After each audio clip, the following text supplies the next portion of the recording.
A title screen appears. Updated September 22, 2015. QIC-AG, National Quality Improvement Center for Adoption and Guardianship Support and Preservation, a program funded through a 5-year cooperative agreement with the Department of Health and Human Services, Administration for Children and Families, Children's Bureau in partnership with Spalding for Children, the University of Texas at Austin, the University of Wisconsin-Milwaukee, and the University of North Carolina at Chapel Hill. A welcome from Ingrid Parks. Hello everyone, and welcome to our presentation, Child Welfare in the 21st Century, the Need for a Pre- and Post-Permanent Service Continuum. Today's presentation is scheduled for approximately 90 minutes. To eliminate background noise during the presentation, your phone lines will remain muted for the duration of our presentation. There will be opportunity to ask questions or provide comments during the Q&A portion of our presentation, and you may join the conversation by calling our toll-free number 1-866-325-7968. When prompted, enter passcode 206-80753. You may also submit questions or comments by typing in the chat window, which is located at the left of your screen. When finished typing, click on the send button to submit your questions and comments. When not actively participating, we ask that you place your phone on mute by pressing *6. And *6 can also be used to unmute your line when you're ready to speak. Please remember to avoid putting your phone line on hold so we can avoid any hold music or other interruptions during our meeting. Today's PowerPoint handouts were included as a downloadable handout with your webinar reminder email. If you have trouble accessing the handout, please email me at iparks@spalding.org to receive a copy of the handout after the conclusion of our presentation.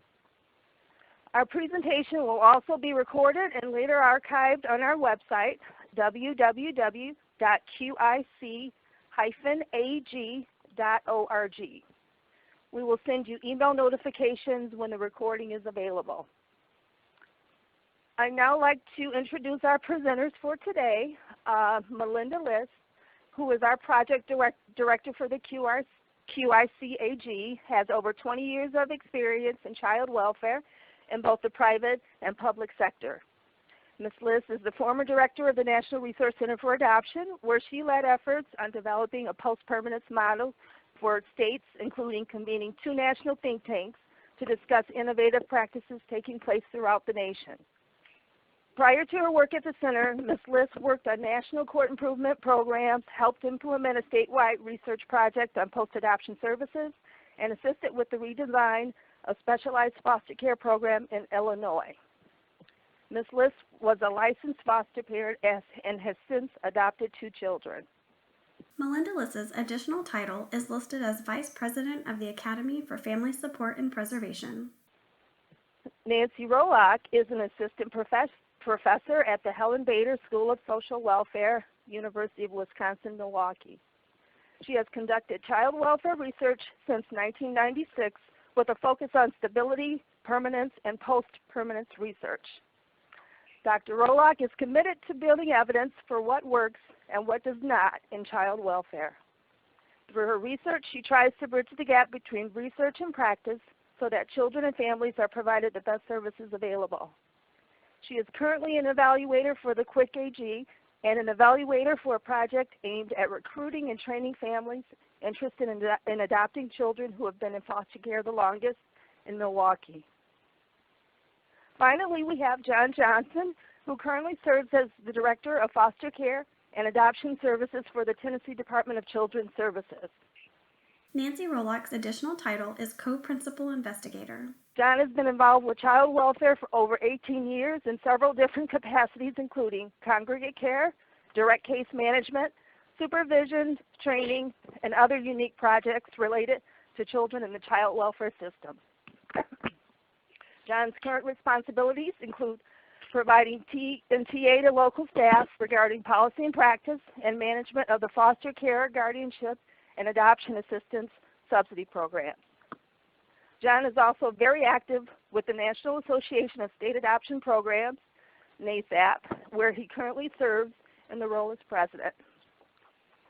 John Johnson's additional title is Professional Consortium Member.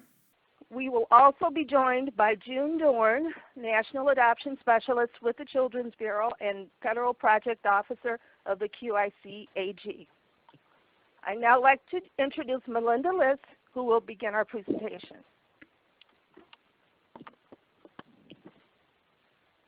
Good afternoon. I'm glad that all of you have joined us for the first Lessons Learned webinar with the QIC-AG.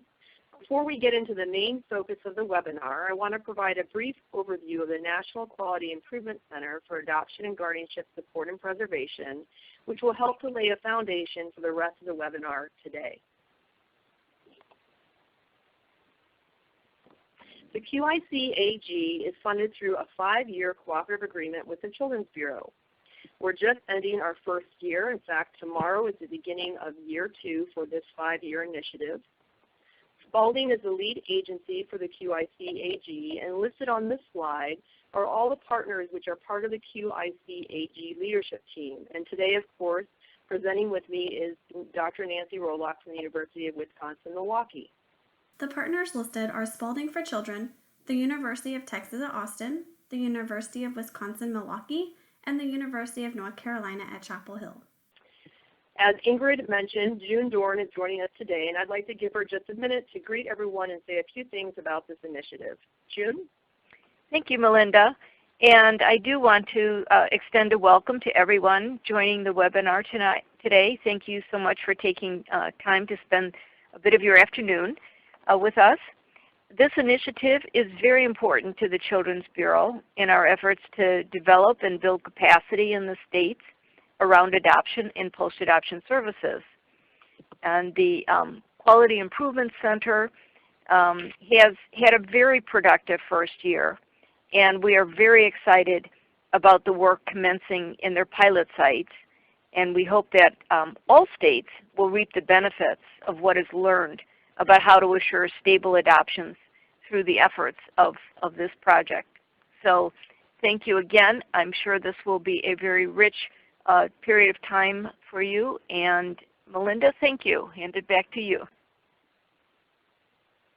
Okay. Listed on the slide is the goal as it appears in the funding opportunity announcement for this initiative. I usually like to break the goal into 3 smaller goals.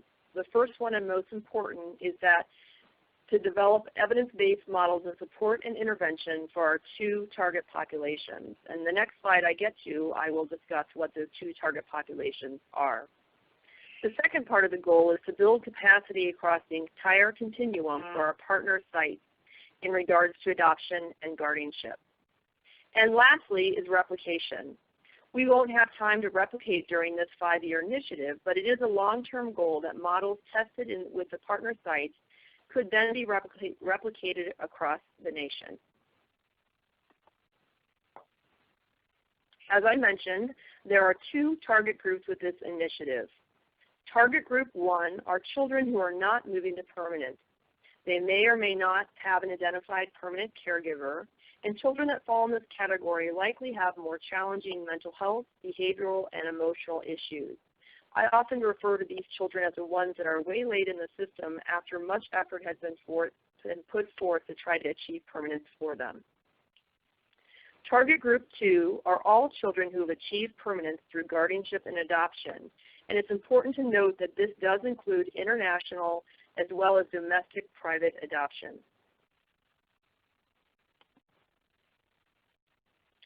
This next slide shows the theory of change, which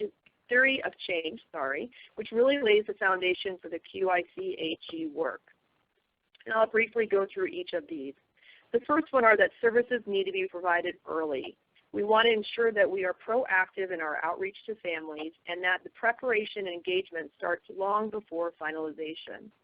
3 items listed under the need for services to be provided early include interventions targeting adoptive or guardianship homes nearing disruption and dissolution are often provided too late. Services should target the earliest sign of difficulty, and preparation should begin prior to finalization and equip families with capacity to weather unexpected difficulties and seek services and supports. Secondly, we want to identify families most at risk. Our systems need to become more sophisticated in identifying those children and families who have higher risk factors for discontinuity, and then targeting services to meet the needs of those children and families before they might manifest behaviors. 2 items listed under Identify Families Most at Risk include research has shown predictors of post-permanency instability that can be assessed to determine which families to target for post-permanency instability, and regular check-ins can identify families most at risk of instability and in need of services. And lastly, services should be evidence-supported. We need to ensure that the interventions we put in place are effective in achieving the outcomes that we intend. And well-conducted RCTs measure important outcomes and distinguish services that produce sizable effects from those that do not.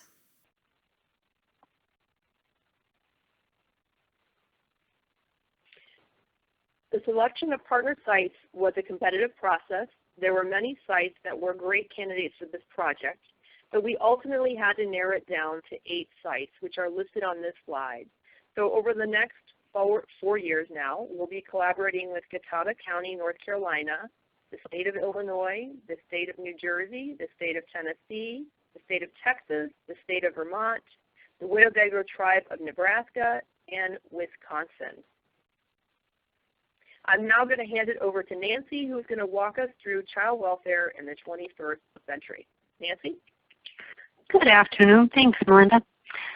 The QIC-AG, or as we call it, the QIC-AG, is responding to a major transformation of the U.S. public child welfare system. We characterize this evolution from a 20th century foster care system focused on the welfare of children in state custody to a 21st century post-permanency system focused on the well-being of children in publicly assisted, safe and stable homes with birth families, adoptive parents, legal guardians. This slide shows the number of children in 4E subsidized foster care between 1984 and 2013. I think this is a slide that many are probably familiar with. The graph shows 100,000 in 1984, an increase to 305,000 in 1998, and a decrease to 159,000 in 2013. What may be less known is that during the same time frame, the number of children in 4E subsidized adoptive and guardianship placements grew from about 12,000 in 1984 to almost 450,000 in 2013. Clearly, this was influenced by ASFA, Fostering Connections, and other federal and state level initiatives.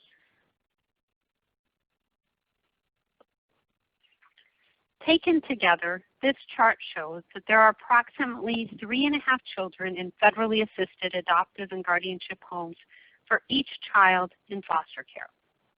With these changes, it is now possible to imagine reconfiguring federal and state child welfare policy to address the trauma of child maltreatment and its adverse effects on the future health and well-being of the children involved in these systems. Before we go any further, let me tell you where I'm headed. First, I'm going to summarize what we know through research about the post-permanency population, and then I'm going to provide some food for thought about what our next steps should be. So with the increase in the number of children exiting foster care through adoption or guardianship, while this increase was met with lots of accolades and awards to state, it also brought some caution. There was concern that there was a push towards adoption and fear that this would be a revolving door, that many of these children would just end up coming back into foster care. There was also concern that these families were not well prepared or equipped to meet the needs of the children in their care, that issues of unresolved trauma could be too much for some families. The citation for this rush to permanence thinking is Coakley and Barrick, 2008, and Gindel, 2001. 2 additional bullet points follow. Do these families have the necessary support and services to weather the challenges of parenting special needs children, especially as they enter adolescence? And what do we know about these children and families which protect against post-permanency discontinuity of care? A brief from the Child Welfare Information Gateway in 2012 summarized the state of knowledge well. They called for additional research to understand really just basic information, like the number of children who experience dissolution after an adoption, the risk and protective factors associated with dissolution and disruptions. They also called for uniform definitions. I'm going to start with some definitions so that we're all on the same page as I present the information on post-permanency research. So common terms include displacement, when a child is no longer in the physical custody, but guardianship and parental rights remain intact. Post-adoption placement, that's when a child re-enters state custody to receive necessary services. 61% of post-adoption reentries, Festinger and Mazza, 2009. Dissolution, which is when an adoption or guardianship is legally terminated for reasons other than parent death or incapacitation. And then finally, subsidy ending. And this is when an adoption or subsidy is ended prior to the child reaching the age of 18. So I'm going to use the term post-permanency discontinuity to cover all of these occurrences. While each type may require a different solution, I think we need to understand the issue in its broadest form.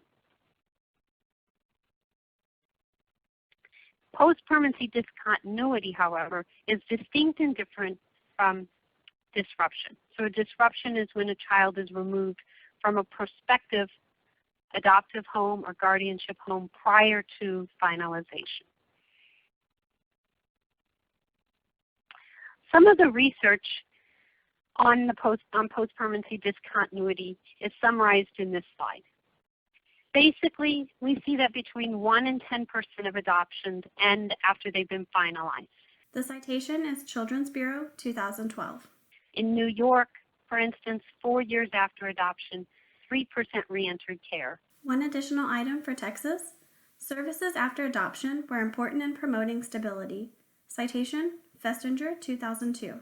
In Kansas, 18 to 24 months after adoption, 3% were not living in the adoptive parent's home. The citation is McDonald, Propp, and Murphy, 2001. What we also see is that the adoptive parents in New York expected that the child would return home. In Illinois, 85% of families said that they were able to meet the needs of the children on their own without additional assistance. Yet for those in Illinois who needed additional services, these families often expressed this deep frustration and reported that the adoption had a negative impact on their family functioning. The citation is Fuller et al., 2006. One additional item for Illinois, during a 5-year period, 8% experienced instability after state custody.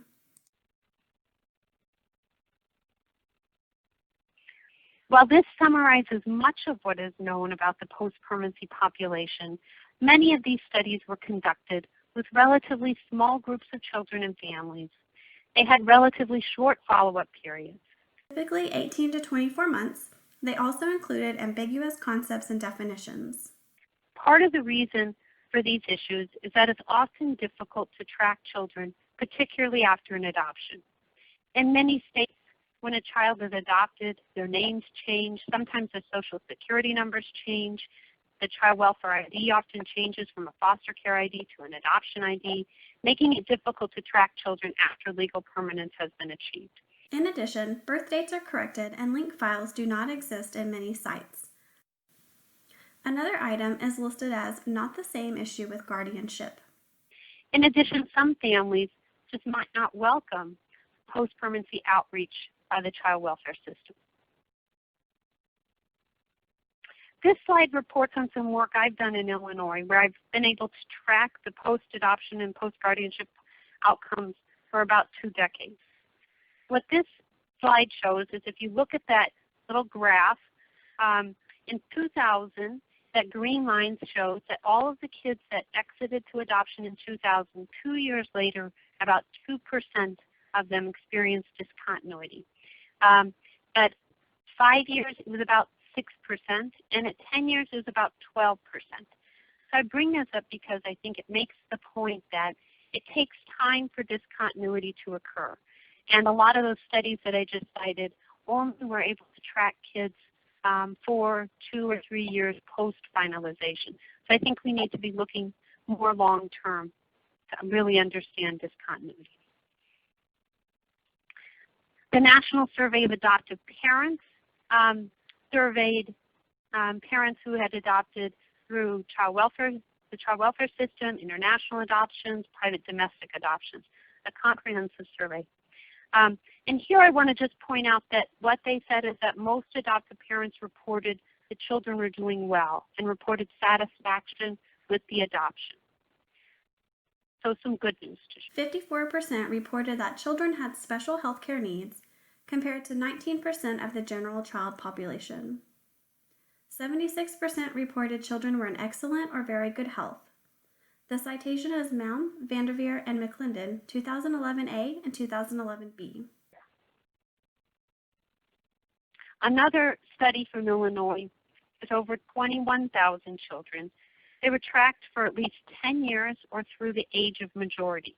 What we found here was about 13% experienced discontinuity. The study was for children adopted or taken into legal guardianship in the state of Illinois between 1998 and 2002. An open adoption or guardianship assistance case on June 30th, 2005. The citation is Roll Again, Post-Permanency Continuity, What Happens After Adoption and Guardianship from Foster Care. Journal of Public Child Welfare. DOI 10.1080487.322.2015.102.1986. And here we want to just explain a little bit more about what kind of discontinuity was experienced by the children. So first of all, I'll point out that 87% did not experience discontinuity, as we were able to track through Child Welfare Administrative data. The 13% that did, those most common types of discontinuity were this intensive service. So that blue column, about 21% of children who experienced discontinuity came back into foster care and were in group homes or residential treatment, that kind of thing.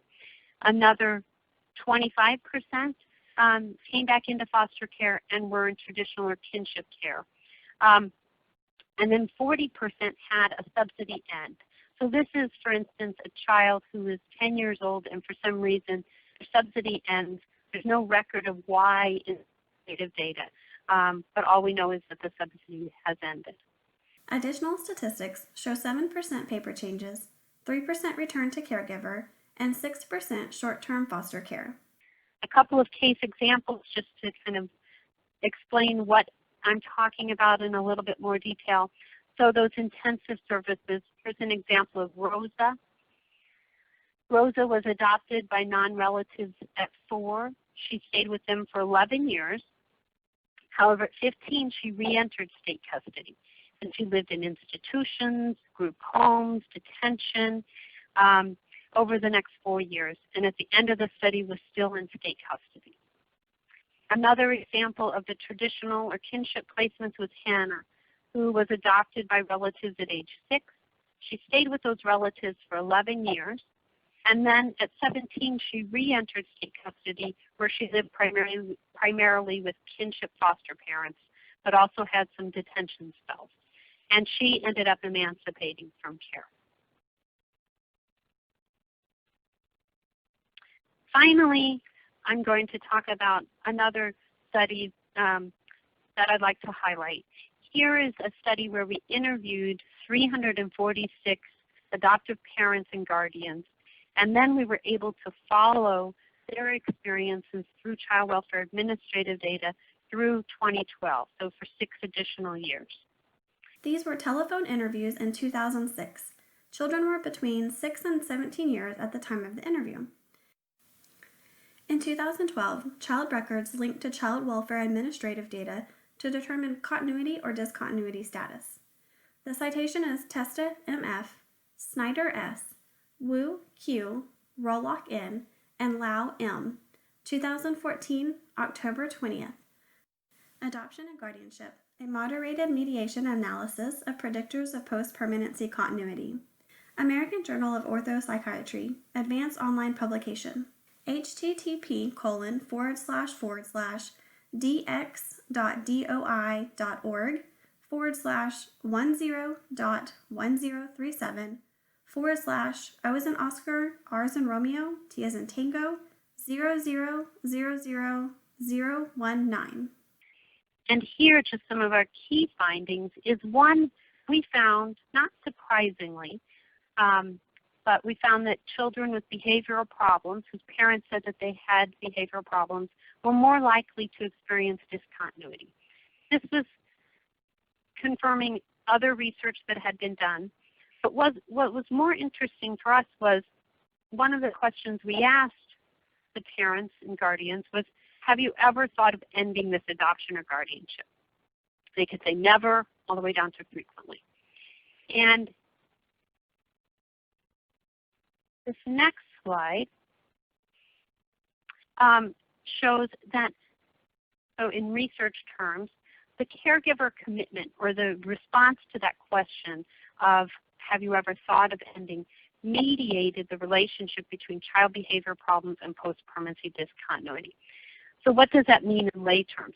What that means is that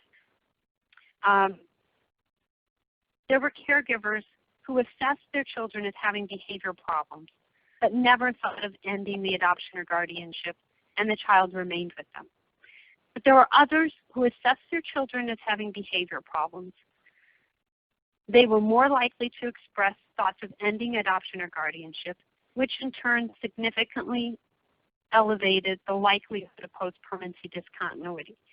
So for me and for our project, I think what this means is that if we do something as simple as asking caregivers how they feel about the adoption or guardianship after permanence, that these questions can help us understand the level of commitment, and that we might be able to identify those families who are at greatest risk of post-permanency discontinuity, reach out to them in advance of a crisis to provide support and services that we hope will prevent discontinuity.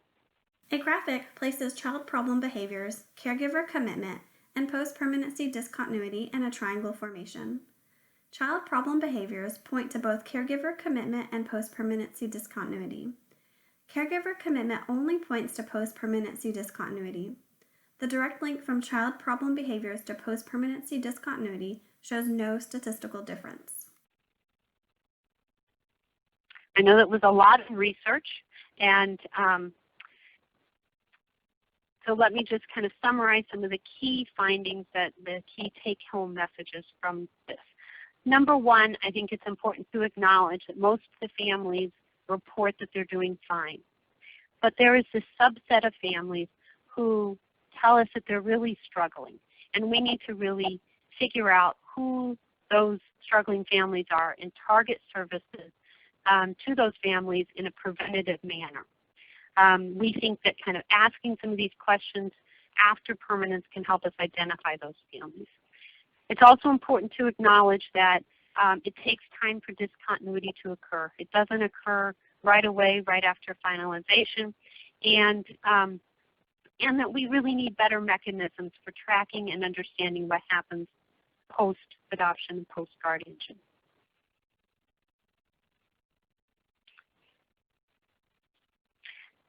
Now I'm going to shift the focus of this presentation to thinking about an unsettled question that has driven major policy debates in child welfare for over a century.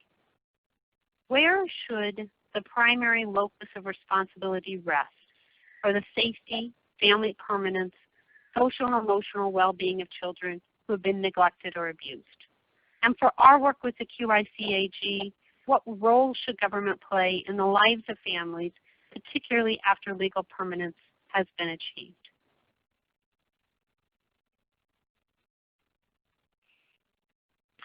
This is a question regarding the scope of public interest. Should public child welfare be satisfied with a focus that is primarily the safe reduction in the number of children entering foster care, represented at the top of that slide, or should it set its sight on a diffuse or broad range of child well-being improvements, such as fostering secure parent-child attachments, intervening when child development lags behind normative milestones? Prevention efforts focus on decreasing the risk of post-permanency discontinuity for children who have left foster care, represented at the bottom of this slide. The answer to these questions span a range of possibilities, from what the economist Thomas Sowell has called the constrained vision, that at the top, which would limit government's child welfare role only to the protection of children's safety, and the bottom, the unconstrained vision that would expand government's role to include all that can be done to improve the health, family permanence, education, social and emotional well-being of all children. So the Gallup poll has been asking a representative sample of American adults a generic version of this question since 2010.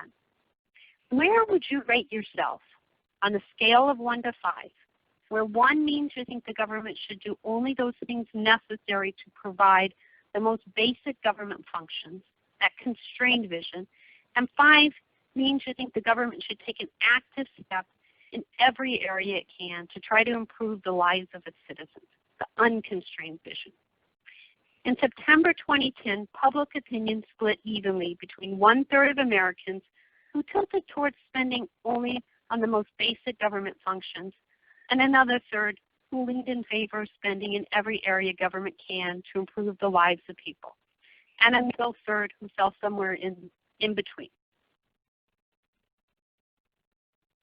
In 2010, just prior to the midterm election, public opinion tilted slightly in the direction of the constrained vision, at 35%, and away from the unconstrained vision. You see 32% at the bottom of the slide. Even though this was a small change, the consolidation of Republican control of Congress was consistent with a shift in voter preference towards more limited government. The direction of this shift is particularly noteworthy because the federal government's role in solving the nation's problems, as Gallup noted, has arguably been more salient in recent years during the housing crisis, the economic crisis, and the passage of the Affordable Care Act. In addition, U.S. politics has been experiencing a splitting of the American electorate into opposing ideological camps. This splitting has resulted in a gridlock that characterizes not only child welfare policy, but public policy in general, and has transformed what were once tame problems into the wicked problems of child welfare. Wicked problems is a term akin to tricky.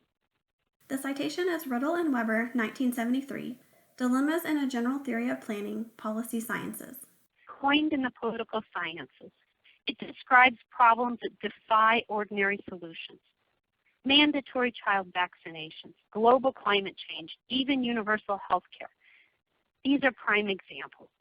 Child welfare has become a problem that defies ordinary solutions, not necessarily because the problems are inherently difficult, although some definitely are, but because there's no widely agreed upon moral rule for taming such problems. Solutions that were once deemed easy, such as locked facilities to control ungovernable juveniles and relative responsibility laws to enforce family support duties, have been abandoned, not because they didn't work, but because public acceptance of the ethical merits of these practices weakened, and common moral ground receded as public opinion became polarized. Each camp perceives its own policy prescription as morally correct, but policy disputes can't really be resolved simply appealing to the superiority of one's moral motive over another, but must be settled by other means, including scientific tests of which policies produce the superior outcomes with respect to child safety, family permanence, and well-being. We see this pulling apart happening in child welfare, where there's disagreement over the degree to which family preservation should be emphasized over child removal, in spite of ASFA, kinship preference over licensed foster care, in spite of the Personal Responsibility and Work Opportunity Act, and same-race adoption over prohibitions against racial matching in spite of IEPA. So by now you're probably wondering, where's Nancy going on this long road? The takeaway message is that the policy environment within which the QIC-AG will be operating over the next 4 years will likely be impacted by the gridlock of divided government. The gridlock is affecting the policy environments not only at the federal level, but also in each of our sites. The gridlock is unlikely to be broken by which party is able to cut taxes the most or increase spending the most.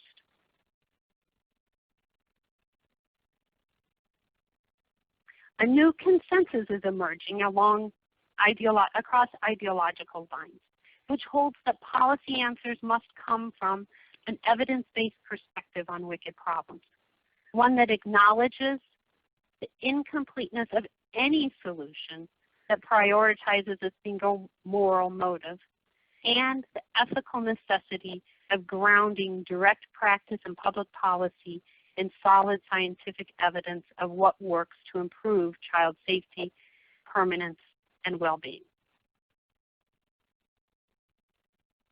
It's astonishing how quickly a bipartisan consensus on evidence-based policymaking has emerged.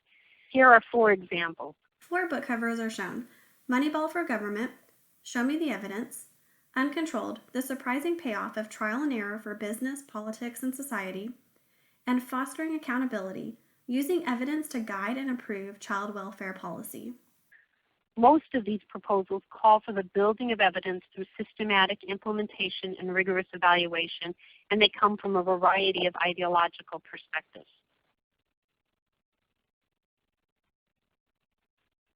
In the current fiscal environment, implementing the wicked problems perspective involves shifting resources from programs where the evidence is weak and reinvesting them in programs where the evidence is strong. A diagram shows a balanced beam of ineffective approaches and evidence-based solutions.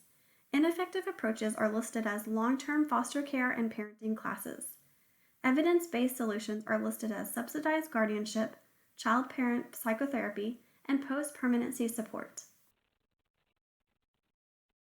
In order to bring evidence-based policymaking to child welfare, the Children's Bureau convened a committee of national experts to assemble a framework for building evidence in child welfare and scaling up programs that worked. The framework is a process for developing child welfare interventions, building evidence about their effectiveness, integrating effective interventions into practice, and continuously improving on service delivery. A process diagram that illustrates the steps to designing, testing, spreading, and sustaining effective practice. The outer circle of the diagram is Identify and Explore, which includes identify the problem, understand the problem, construct theory of change, research solutions, and choose intervention. The 4 items in the inner loop are develop and test, compare and learn, replicate and adapt, and apply and improve. The citation is listed as Framework Workgroup, a framework to design, test, spread, and sustain effective practice in child welfare.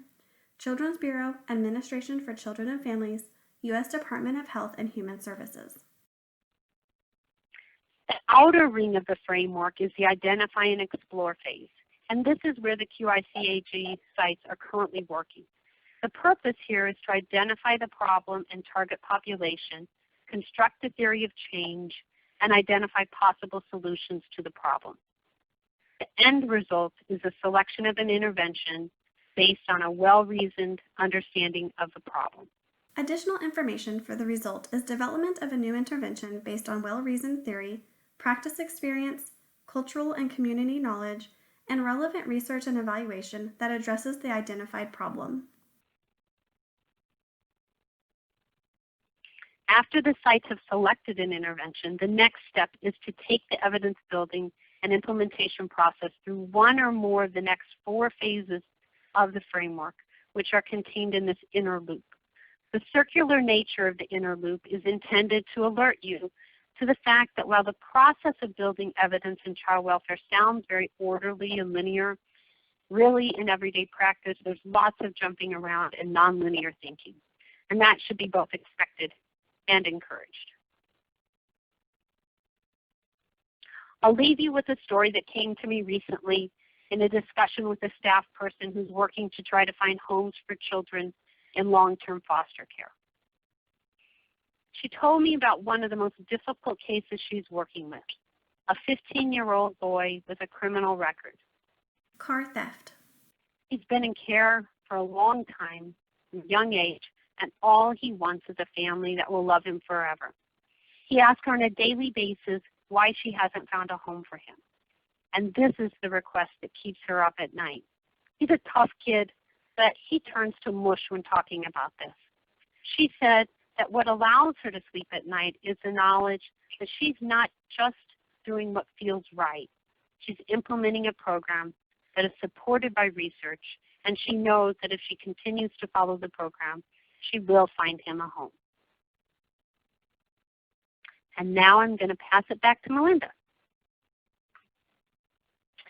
Thanks, Nancy. We're going to switch gears a little bit and talk about the Continuum framework for about the next 20 minutes. This framework provides structure in our work with the partner site and also a framework for how we view post-permanency services.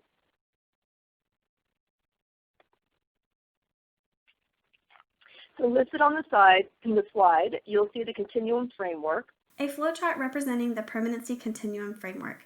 The chart begins with pre-permanence and is divided into 3 intervals: stage setting, preparation, and focus services. Stage setting and preparation are colored in gray, and focus services is colored in blue. Next is finalization. The chart continues with post-permanence and is divided into 5 intervals: universal, selective, indicated, intensive services, and maintenance. The 3 intervals of universal, selective, and indicated are further labeled as prevention. These 3 plus intensive services are colored in green, while maintenance is colored in gray. I want to explain a few things about this framework before we begin talking about each of the intervals that are listed up here. First, I want to bring your attention to 3 colors that are listed on the framework: blue, green, and gray. The green represent intervals that take place after finalization on the post-permanent side.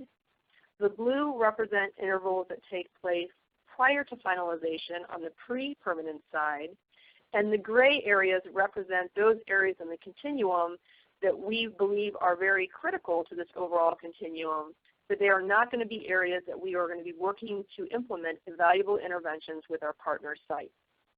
Jointly, though, we believe that all of these boxes, which we call intervals, make up a continuum. Looking at the continuum, there are 2 fundamental concepts of the framework that emerge. One, the idea that preparation for adoption and guardianship, if done well, starts at entry and continues throughout the entire continuum. And secondly, that post-permanency services should not be seen as a bucket or one type of program, but instead an array of services that range from low intensity, universal, all the way to very high intensity types of interventions such as intensive.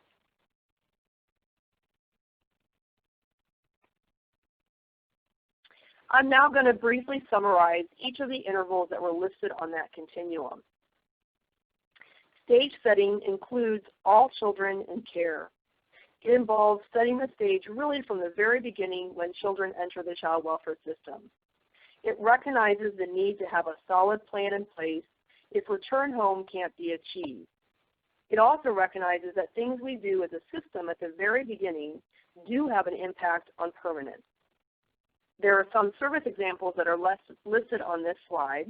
Intensive relative search, concurrent planning, coordinated staffing, preparation of both relative and non-relative foster parents, and trauma assessment and treatment.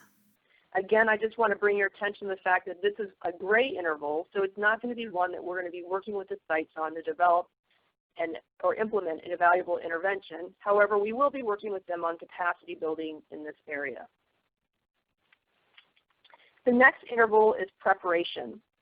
Preparation includes children where reunification has been ruled out and they're on their way moving toward adoption or guardianship. It includes those activities we do to adequately prepare both children and families to move toward adoption and guardianship. These activities also have a big impact on permanence, and they include things such as full disclosure, preparation, addressing trauma and loss, and planning for birth parent involvement after finalization has been achieved. Again, this is a gray interval, so we'll not be implementing evaluable interventions with the sites, but we will be working with them on capacity building throughout our initiative. The next interval is focused. And focus really addresses target group 1, which I mentioned back on slide 8, but the population is also defined here on this particular slide. Focus services are really twofold. One, they're designed to meet the needs of children, which may be hindering their attainment of permanence. And secondly, they provide families with the capacity to meet the needs of children and to feel comfortable becoming a permanent resource for them.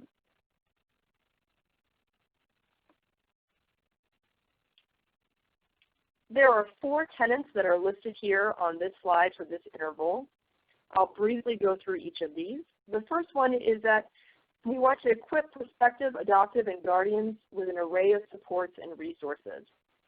Secondly, we want the intervention to focus on helping families manage the children's mental health, emotional, and behavioral issues. Third, we want to tailor recruitment and matching to the individual needs of the children.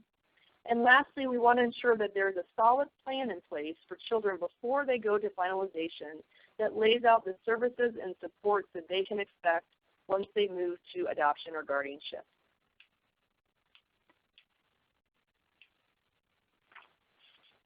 There are many examples of this type of intervention. There are 3 that are listed on this slide. I'm going to take just a minute to explain one of these examples. I will mention briefly, and I'll talk about this again at the end of the webinar, that we will be having white papers developed on each of these intervals that will be available in the late fall or early winter. They'll be available on our website for the general public, and they'll go into much more depth about the population, the tenets, as well as examples for each of these intervals. But for focus, for the intervention that I'd like to discuss is the New York Permanent Parents for Teens project. This was a demonstration project that was funded by the Children's Bureau between 2004 and 2008. The goal was to find adoptive parents for teens in congregate care. The program consisted of 3 main components. The first was intensive recruitment, child-specific intensive recruitment. The second one was preparation for the families. There was a 10-week learning experience for all families to go through that helped them not only learn what they can expect currently, but what they should anticipate in the future as they go through the adoption or guardianship journey. And then lastly, support. There were shadow workers who usually consisted of a very experienced adoptive parent or a former foster youth who were assigned to the families and were there to provide that daily support and emotional help that was needed as they walked through this journey after the child was placed in their home. 2 additional examples are Utah Pathway to Adoption Just-in-Time program and California The Kinship Center's Permanency Specialty Children's Mental Health Center. Listed on this slide are some of the outputs and outcomes that we hope to achieve with focused interventions. Improve child-caregiver interactions, improve child behavioral health, decrease parenting stress and burden, reduce disruptions, increase permanencies, reduce time in foster care, increased placement, stability in foster care. And focused interventions is one of the intervals we'll be working with the sites to implement a valuable intervention. I'm now going to move to the post-permanency side of the continuum. The first 3 intervals that are listed on this slide are all considered to be prevention. They come from a medical model, And as the graphic shows, the number of participants narrows as programs become more intensive. Also, the average risk for discontinuity increases, as does the intensity of the program.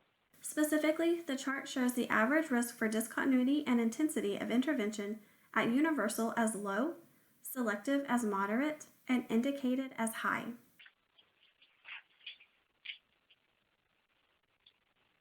I'm now going to walk through and provide an example of Universal. This interval includes all children adopted or in guardianship placement. Universal interventions are low intensity and include engagement type of activities. They provide information and support to all families who adopted or obtained guardianship. Universal services make families aware of the array of supportive services available to them now and in the future, provide ongoing access to the information and training, and include light touch interventions that message to the family, "We are here for you anytime you need us." There are 4 tenets that are listed with Universal. The first one is proactive. Universal is very proactive. It can be newsletters, it can be surveys, it can be check-ins, things that are done for all the children and families that adopted or obtained guardianship, and it's done long before there's any type of problem on the horizon. Secondly, as I mentioned, it does include all children and families, and it's really maintaining ongoing connections. So making sure that there's consistent touch points with families throughout their post-adoption or guardianship experience. Third, it's a constant reminder of service and support. So constantly letting families know of where they can access services, what supports are available to them, and how they go about doing that. And lastly, it also provides access to educational opportunities, ensuring that families have the opportunities to increase their knowledge and capacity in their role as adoptive or guardianship family. On this next slide, you will see 4 examples of universal interventions. On the far left, we have a survey that was conducted in Illinois. On the far left on the bottom is the Tennessee Foster Parent College, which is available for both foster and adoptive parents. On the top, you'll see the New Jersey ARC program. And then on the bottom, you'll see the Wisconsin Home to Stay. I'm going to provide a few details about the Home to Stay project in Wisconsin. This is a project of the Coalition for Children, Youth, and Families and Jockey Bean Family. It connects adoptive families with a post-adoption specialist who will visit their home after finalization with a personalized backpack along with gifts for the child and family. These gifts include resources to assist with the next phase of the adoption journey and how to access services and supports through their PARC program, which is their post-adoption resource center. Again, this particular intervention is offered to all the families. Listed on this slide are the outputs of the outcomes that we hope to achieve with universal intervention. Percentage contacted, response rate, percentage identifying a need, and satisfaction with adoption or guardianship arrangement and services.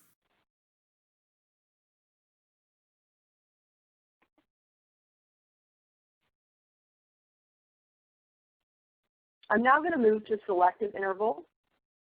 Selective interventions target children and families who have characteristics that research suggests may put them at higher risk for discontinuity. This is based on factors that are known at the time of finalization.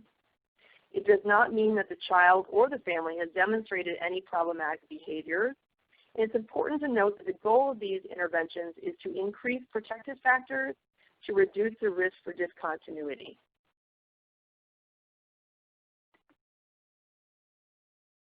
Listed on this slide are 4 main tenets of this particular interval. The first one is to target risk factors known at the time of finalization. Certainly there's a lot known in regards to risk factors for both children and families. An example could be the age of the caregiver, or another example could be the number of placements a child has before moving to finalization. Secondly, you want to provide increased supports to these groups through information, services, and support. Third, you want to ensure that these interventions are in place before behavior actually manifests. And then lastly, you're using data and research to target families.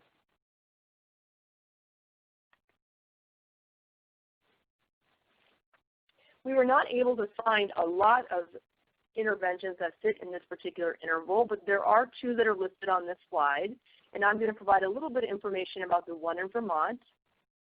Vermont looked at data of 106 post-adoption cases where the child was not currently living in the home. They wanted to try to identify commonalities among these cases. They found that, not too surprising, children between the ages of 11 to 16 had increased issues, and it tended to be a trying time for the families. One intervention that they decided to institute based on this was a letter that goes out to all adoptive families prior to a child's 16th birthday. They ask basic questions such as, do they want to be connected to post-permanency services? Is the child still living in the home, etc.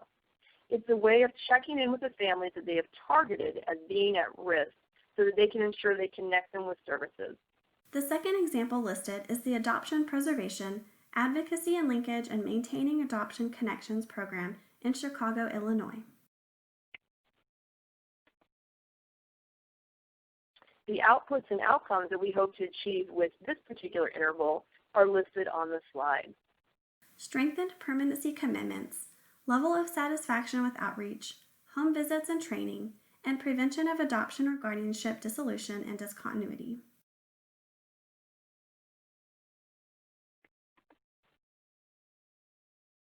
The next interval is indicated, and the key difference between selective and indicated is that families and children are now actually experiencing some type of issues.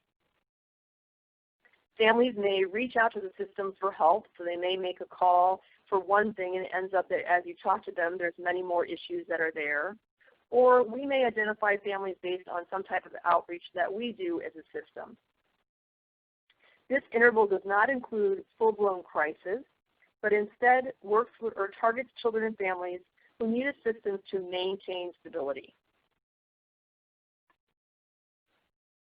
There are 5 tenets associated with this particular interval. Number 1, of course, is that it happens prior to crisis. Number 2, its aim is to reduce tensions and promote stability. Number 3 is it has to be an intervention that involves more than just information and referrals. At this point, families are not just looking for a phone number to call or a resource that they could access. They're going to need something a little bit more intensive than that. Number 4, the interventions address characteristics associated with an elevated risk of discontinuity. And lastly, they not only work to stabilize the family, but they also assess for ongoing service needs and ensure that those are met.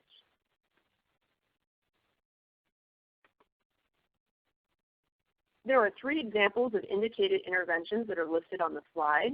I'll take a few minutes to talk about ADOPT, A-D-O-P-T-S, the stress of post-traumatic stress. It's a hard one to say. ADOPT is a structured therapeutic intervention to help trauma-exposed children. It was developed by Bethany Christian Services to address the distress of post-traumatic stress. It includes individual and family therapy as well as groups for parents and children. It uses the Attachment Resiliency Competence Framework, or ARC, for its overall framework. An additional example is Adoption Support for Kentucky for peer support and mentoring programs. On a family survey, 69% of families reported they stabilized after problems erupted, and 38% reported a program prevented discontinuity.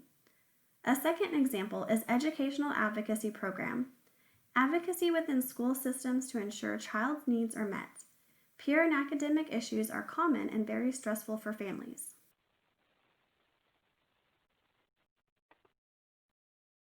The outputs or outcomes that we hope to achieve with indicated interval are listed on this slide. Measures of successful outreach, engagement and intervention, fewer crisis episodes, strengthened permanency commitments, increased post-permanency stabilization, and improved child and family well-being.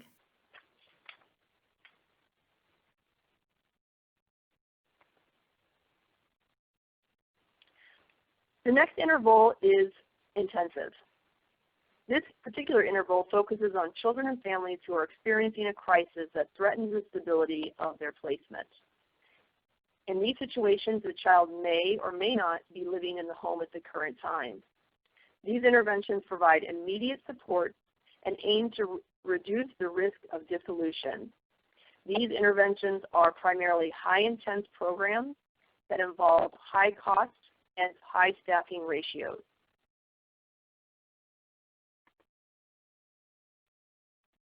The tenets associated with intensive services are listed on this slide, and I'll summarize them. They look at strengthening social connections and relationships. They focus on the whole family system and how to provide stability to that family.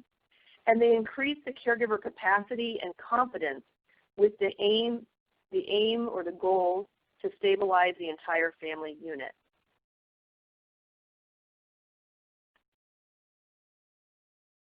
There are 4 examples of interventions, each providing a slightly different aspect to this particular interval.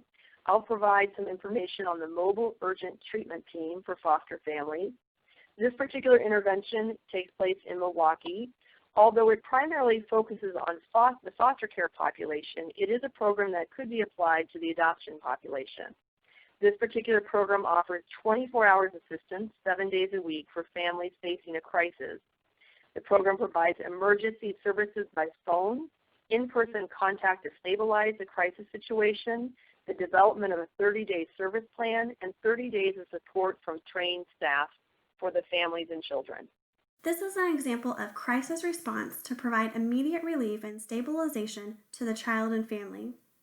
Another example is a comprehensive assessment to assess the current need and determine the correct treatment approach for the identified need, such as the neurosequential model of therapeutics, NMT, assessment. An additional example is family-centered therapy to address the underlying issues that precipitated the crisis event, such as theraplay and child-parent relationship therapy. A final example is skill development to increase the family's ability to respond to a crisis in the future, such as Our Home, Our Family, OHOF.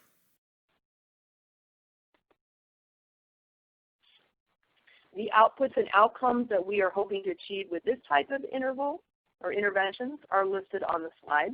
Improved child behavioral health, strengthened permanency commitments, increased post-permanency stability, improved child and family well-being, reduced time a child spends outside the home, decreased number of crisis calls, increased support reported by the adoptive parents, guardians, and child, and engagement in services.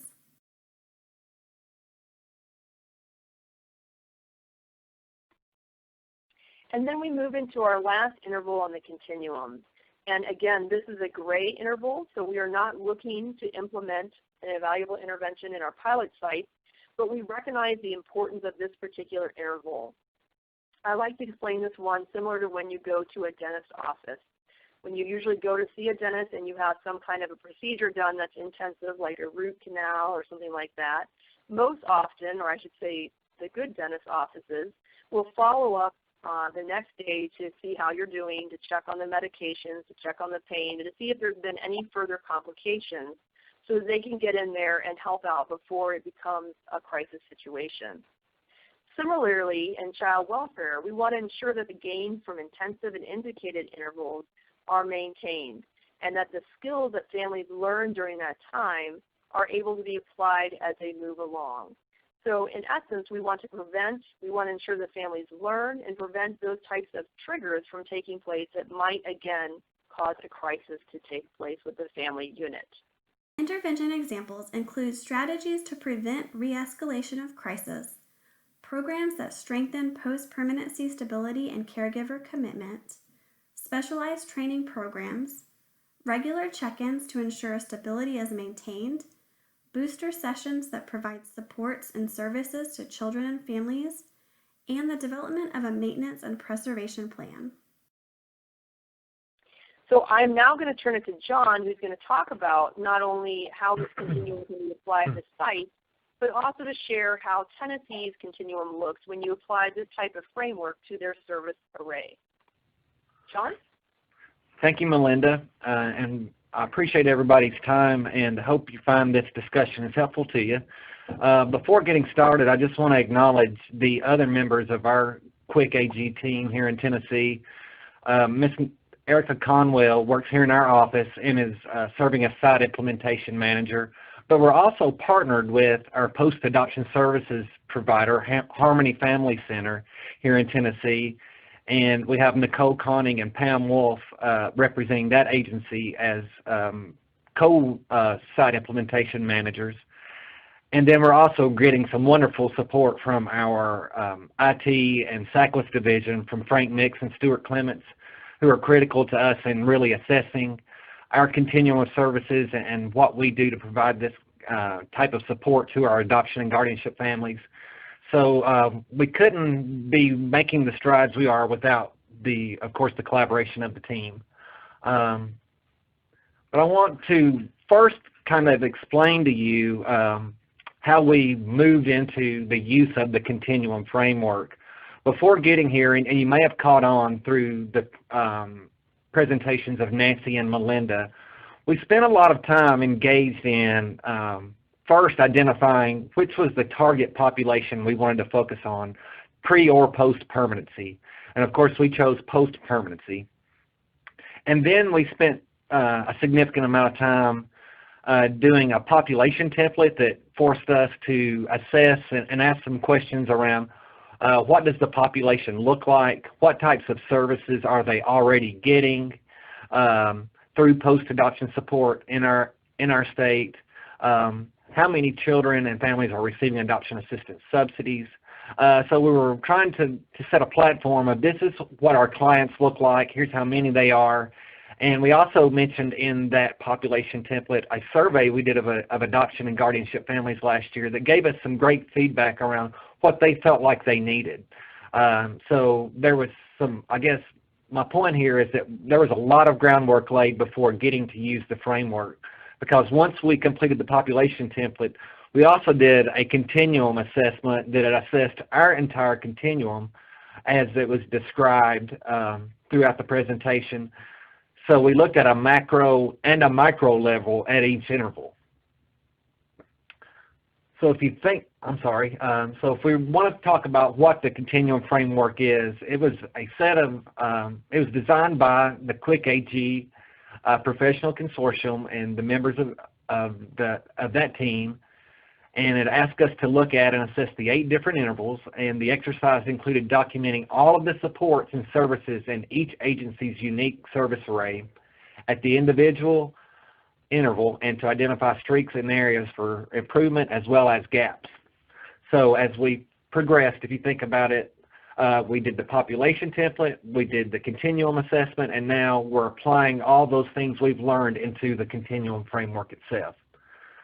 So if you think about it, and I just want to refresh your mind with what the continuum exactly is, and Melinda did a great job of describing all of the 8 intervals, and we chose here in our state to focus more on the intensive level. So that is at the far right end of the continuum there, prior to maintenance. And I'm going to bring you back to slide 65, which kind of gives you a better description of exactly what the intensive service is designed to do and the population it's targeted for. So we're talking about children and families in crisis and may or may not be in the home, but there's a need for immediate response to them. So that description itself was somewhat of a driver into what our focus itself was going to be.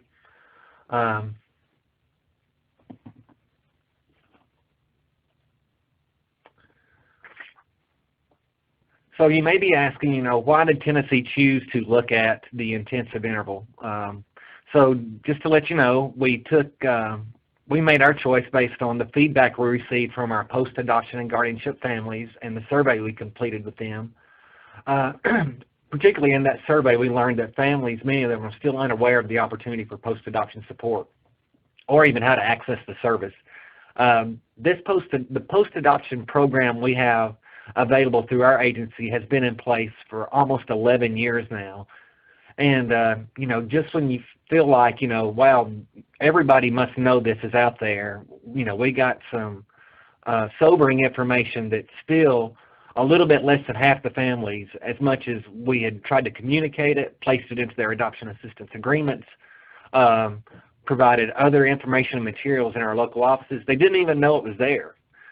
So that was something we needed to respond to.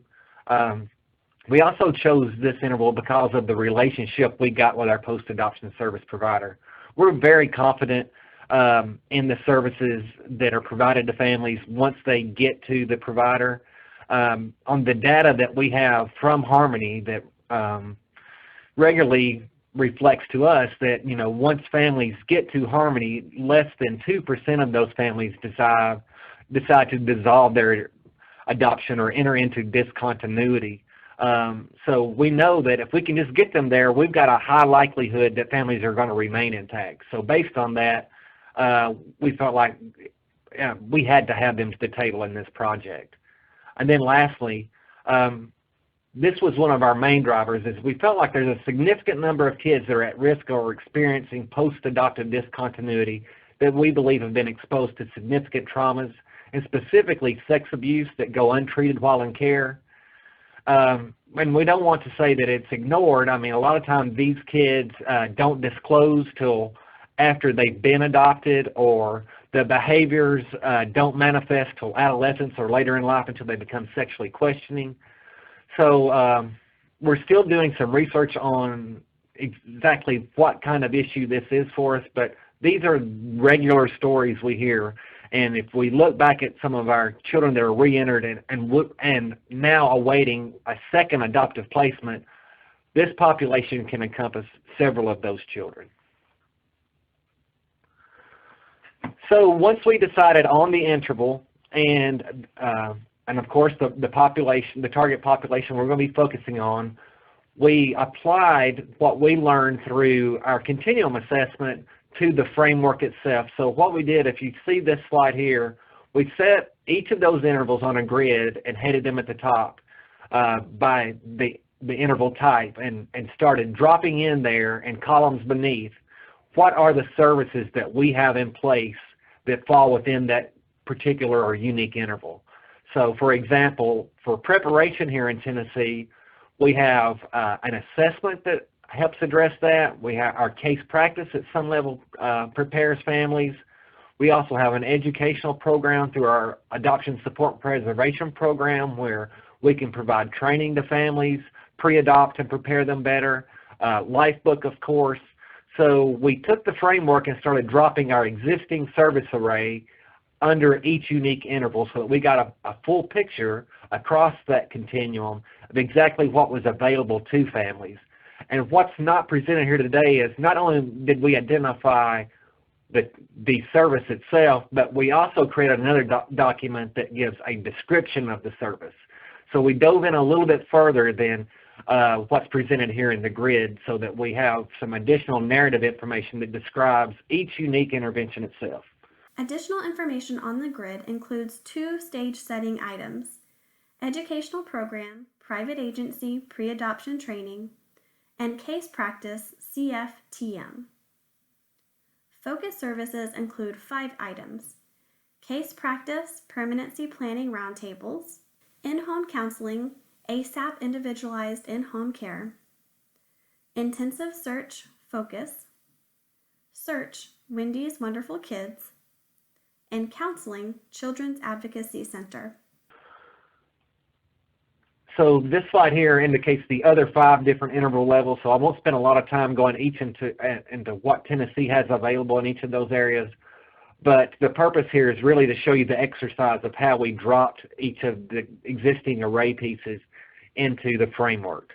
The universal interval has 6 items: support programs, ASAP support groups, educational programs and materials, ASAP community education, ASAP Resource Center Lending Library, ASAP Harmony Newsletter, and Children's Advocacy Centers.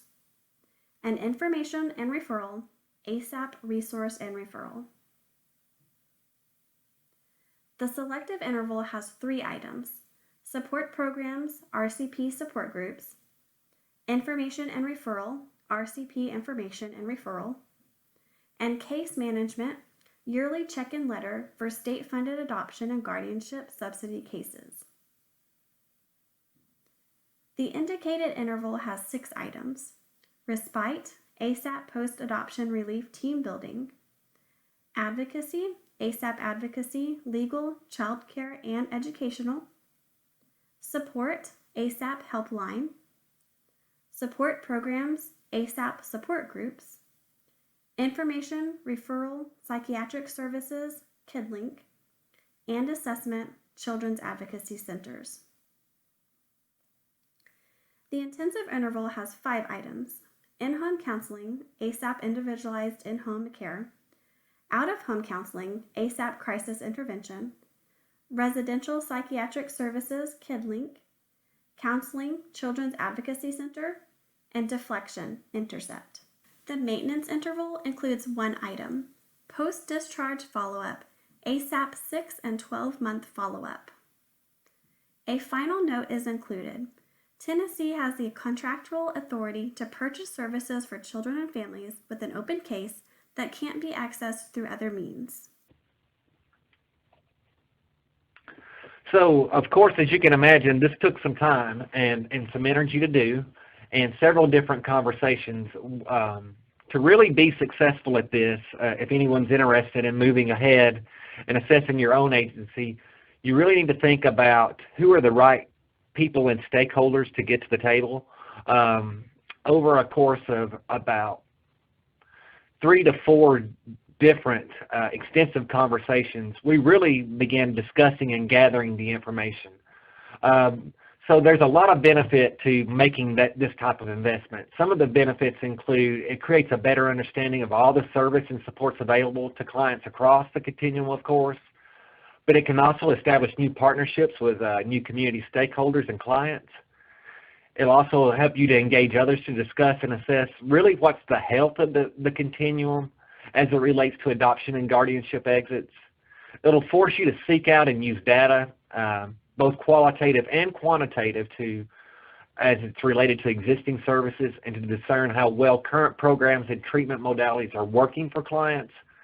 It'll stimulate you to think about how to improve practice across the service array and fill gaps with evidence-based and perhaps even behavioral interventions. Melinda spent some time earlier talking about just changing the way we act can sometimes produce as much of a positive outcome as the investment of implementing an evidence-based practice. So it may be something just as easy as sending a letter out to families to remind them or to prompt them to take an action. And then lastly, one of the benefits is it creates next steps of engaging in a root cause analysis before moving to a solution. But I also didn't want to miss the opportunity here to share with you what we experience as far as challenges go. And to just let you know the benefits do far outweigh the challenges. Of course, the existing culprits are there, how much time, complacency, competing priorities, but you really need to make this a priority for yourself if you're going to invest the time and energy and engage the right people to complete the framework. So it does include getting the right people to the table to identify the services and the description and to do the health assessment I spoke of. And then, of course, lastly, prioritizing system improvements and enhancements that are identified from the analysis. So it's really, once we've engaged in this set of work, how are we going to use it? Because if you're anything like me, if you're going to invest that time and energy, you need to be able to close the loop on it. So I mentioned in the previous slide, I want to go a little bit further here around, once you've engaged in dropping your service array into the framework, so what's the next step from there? And our next step was to go through a root cause analysis, and we're still in the midst of completing this step right now, but I wanted to give you an example of what that looked like. We created several different problem statements, and this is just one of them, to drill a little bit deeper around what's going on with this issue at this intensive interval in our state. So the question or the problem statement is there are post-permanency children in crisis that are at risk of discontinuity?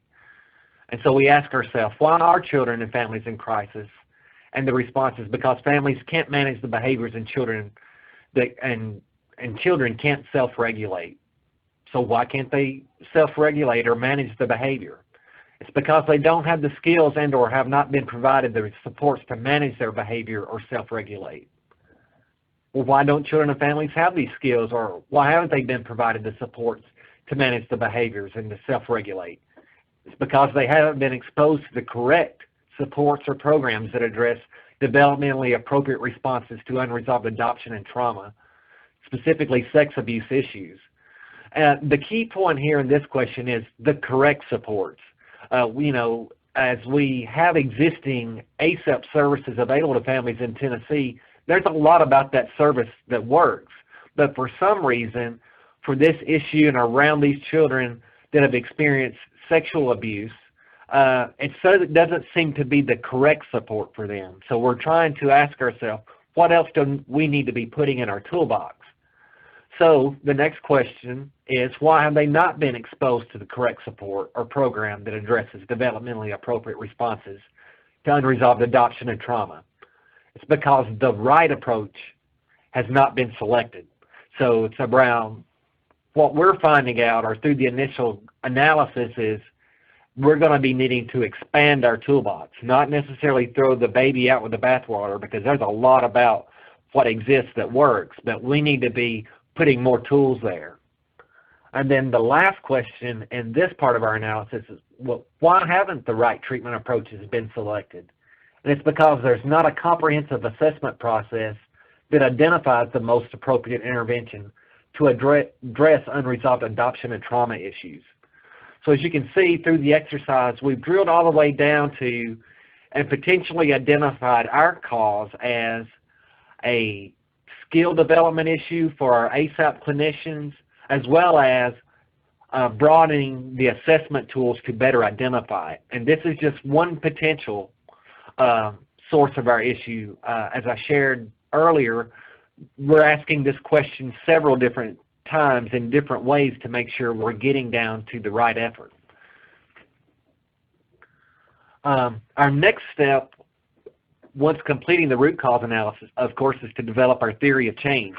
So from there, we'll be identifying how we want to modify and change our system, and then working towards identifying potential practice issues, interventions to address whatever that root or cause is that will hopefully get us to the change we need. So as we wrap things up a little bit, I want to share with you how you might be able to use this yourself. So think about using it as a system learning tool and to facilitate team exploration and learning around the existing service array. It's a real cost-effective way to get an honest picture of pre- and post-permanency services available to clients. So if you wonder where your continuum sits, I would encourage anybody to take the time to go through the exercise.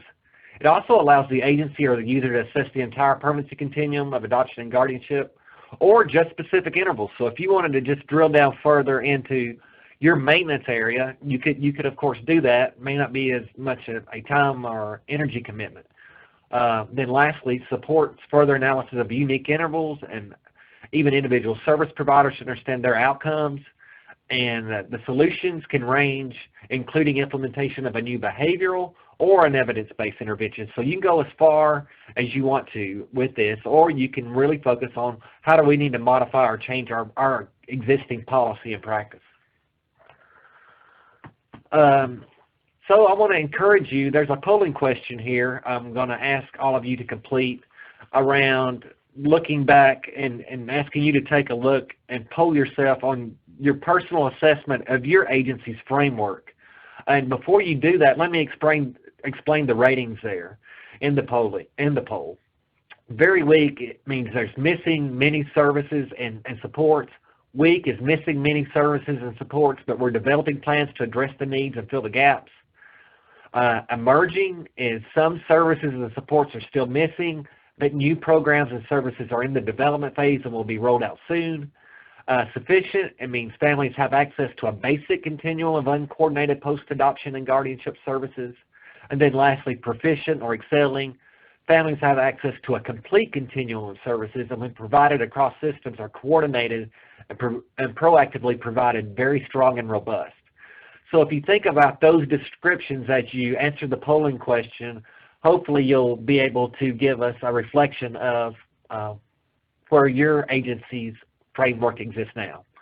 So here's the poll. I'll give you a minute or two to respond to the question, and then I'm going to be turning it over to Ingrid to facilitate our next area of the webinar. The poll question is, my site's pre-permanence continuum framework related to adoption and guardianship is currently...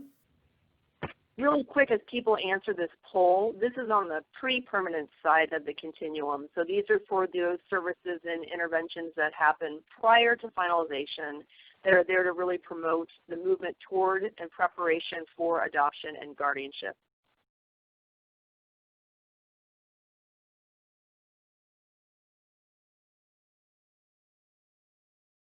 I'll give people just one more, well, I was going to say a minute, but that's probably too long. I'll give you a couple more seconds to answer this, and then we'll move. There's one other poll question we want to ask before we get to the questions.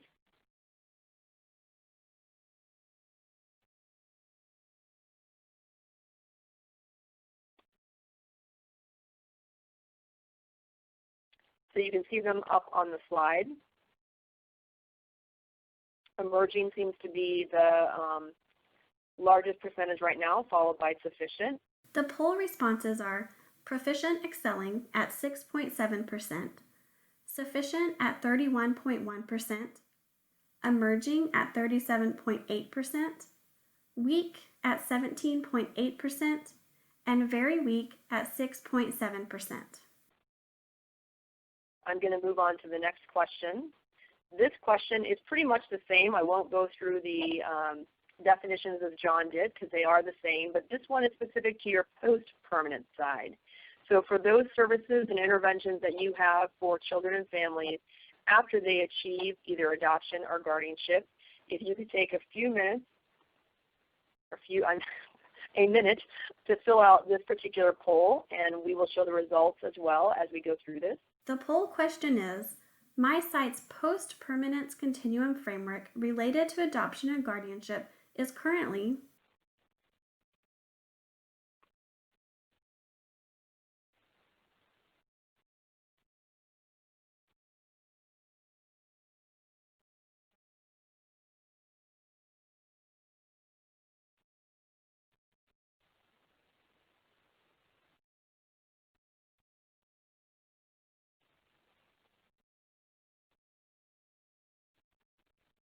Okay, so it looks like about 35.6% listed them as weak, and then emerging is moving ahead, now at 27%.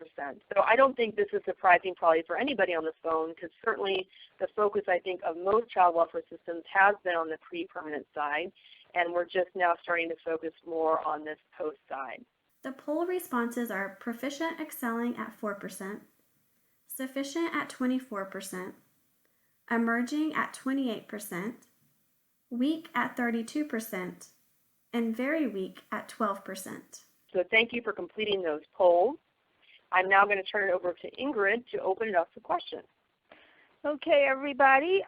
This is the question and answer portion of our presentation, and as a reminder, you can join the conversation by phone by calling 1-866-325-7968 and entering the passcode 206-80753.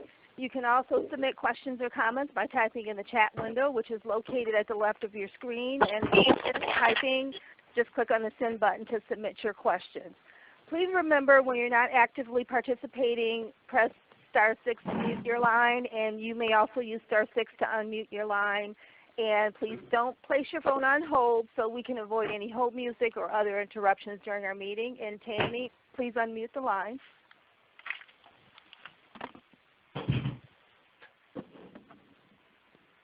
All lines are open. All lines are open. Happy to take the call. We've opened all lines just to remind people so that if, in the event you're not on mute yourself, we're now hearing your conversation.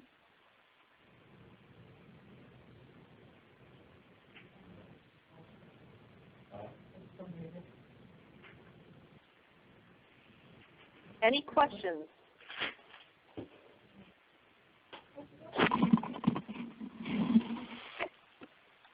Okay, I was asked to repeat the email address. If you want a copy of the handout, just email me, Ingrid Parks. My email address is IPARKS, Ingrid Parks, iParks at Spalding, SPAULDING.org, iParks@Spalding.org.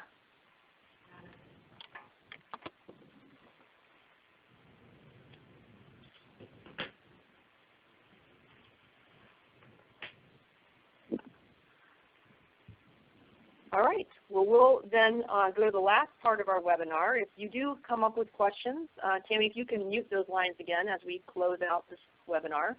But certainly, if you do have questions that come up, feel free to email us. I'll direct you to our website in a few minutes where you can obtain our email addresses and send us personal questions if you have them. We're drawing near to the end of this particular webinar. We really appreciate you spending the hour and a half with us to go over this information. But before we close out, I want to provide a few of the resources that the QIC-AG will be releasing in the near future. The first one I mentioned earlier, but we will be having white papers that will provide more information on the population, attendance, examples, outputs, and outcomes for each of the intervals that I reviewed earlier today on this webinar. We expect those to come out in late fall or early winter. The second thing is a web-based catalog of interventions. This catalog includes interventions and programs that range from effective and proven by research to more promising practices. It also includes a scale on how these interventions or programs are relevant to the adoption guardianship population. And it's a web-based catalog that people can easily access that will then connect them to the other types of database systems that exist with interventions to obtain additional information. And then lastly, we plan to have ongoing webinars throughout our next 4 years.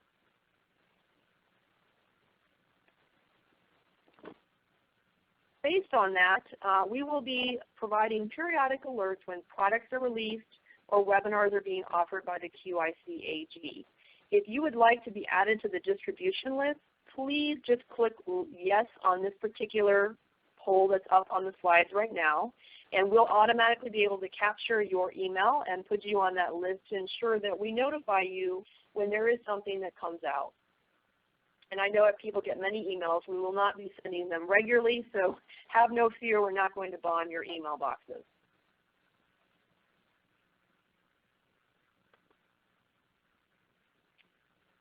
A survey will come up once you sign off from this particular webinar. I encourage you to please take a few minutes to complete the survey. We will also send out a link to the survey in a couple of days for those who did not get the opportunity to complete it today. We truly value your input, and we'd like to hear back from you. Lastly, I have the website up there for the QIC-AG. www.qic-ag.org. You can access more information here. Again, as Ingrid pointed out earlier in the webinar, we will be having a recorded version of this particular webinar that will be available on our website. We anticipate it going up in approximately 1 week. If you have any questions or would like some additional information, please reach out to myself or Nancy or Ingrid at the conclusion of this webinar. And for that, I'm going to go ahead and conclude our webinar, and I thank all of you for participating with us today. Thank you so much. Funded through the Department of Health and Human Services, Administration for Children and Families, Children's Bureau, grant number 90CO1122-01-00.